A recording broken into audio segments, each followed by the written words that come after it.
to the Nexus. Today we're going to be having a look at issue 145 of the Star Trek collection. It is the Nightingale. Here it is in the box.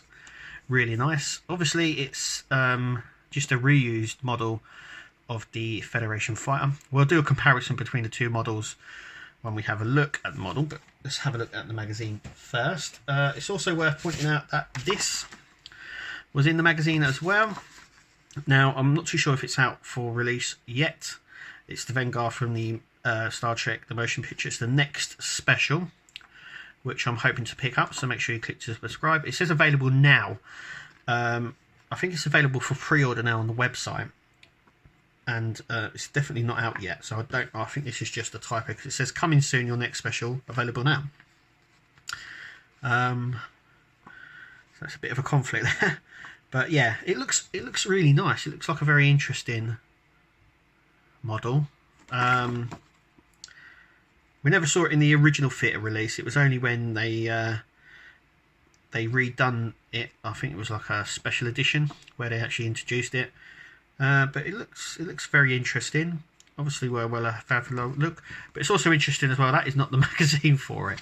This is really. There's the magazine for it there.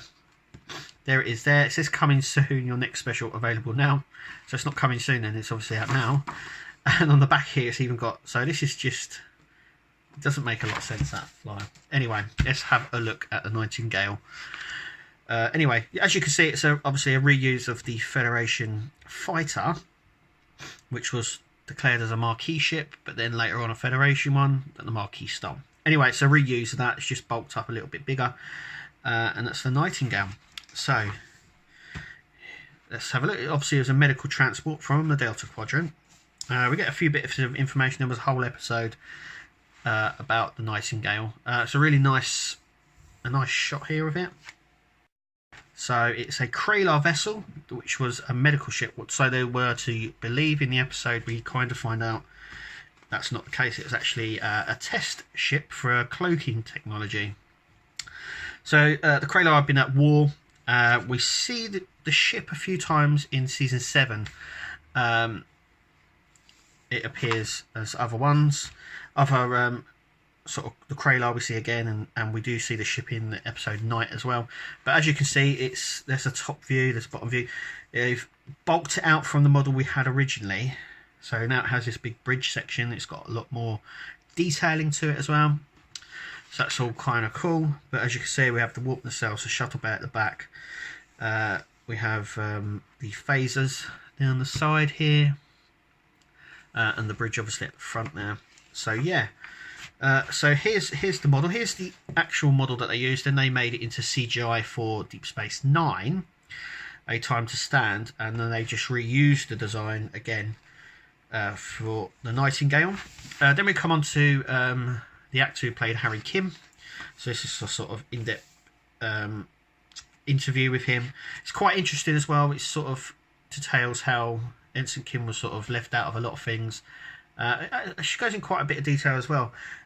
It's also, you know, he goes into how disappointed he was, and you know how he, on the Nightingale episode, he kind of wanted to leave, but he didn't in the end, because it meant him still getting paid.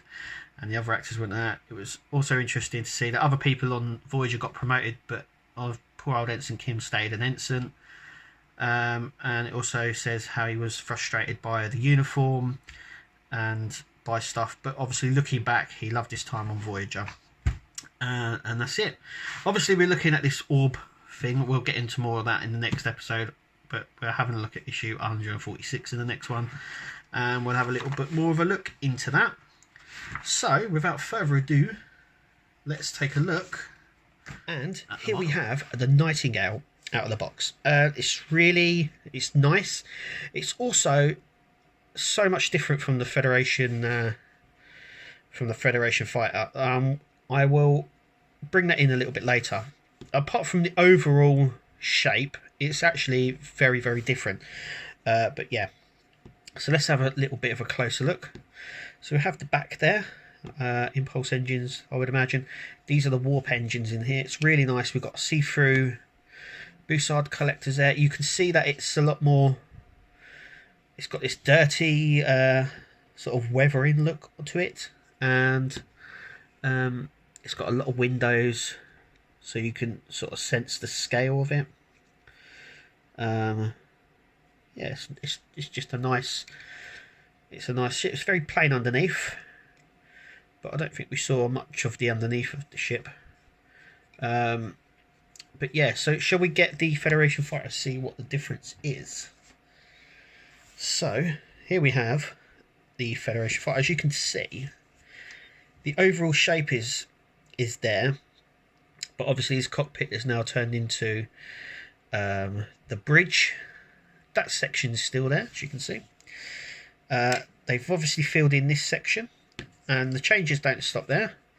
So as we fill it out, they filled it out more here as well, as you can see, and the back as well are both completely different. So even though I said I'm not too sure why I mean, the Nightingale for me came up unexpected. It was one that I never thought they were ever going to do, and in actual fact I actually forgot about the ship. When it was announced, I was a bit like, whoa, I wasn't expecting that. Then I thought, oh, it's just the Federation fighter, but actually the design is actually completely different. As you can see, it has the Nightingale has the Bussard collectors, where the fighter doesn't. So it's almost beefed it up a little bit on the engines, even though they're the same size. So they've got rid of this and then just put them in. There's quite a few changes actually, as you can see from the two of them. It is the exact same size. The ship's the exact same size, but the Nightingale one is just a little more beefed up because it's supposed to represent something so much bigger as well. So let's just take that away. But yeah, it's got some really nice designs along the back here. It's got this sort of, like I said before, weathering, sort of dirty look about it. Now, it doesn't come up very good on the... Let me just turn off a light a minute. Just do that light. Nope, that didn't work. Let's turn on this light. Ah, that's it. So you can see the more dirty, weathered look that it has, which obviously represents the ship's being old and stuff. But yeah, it's got a lot of, like I say, a lot of detail on it. And yeah, it's fairly different, and I like it. And that's it really. That is the Nightingale. Tell us what you think in the comments down below. And we just chug on as it goes. Anyway, thank you for watching, and we'll see you in the next video.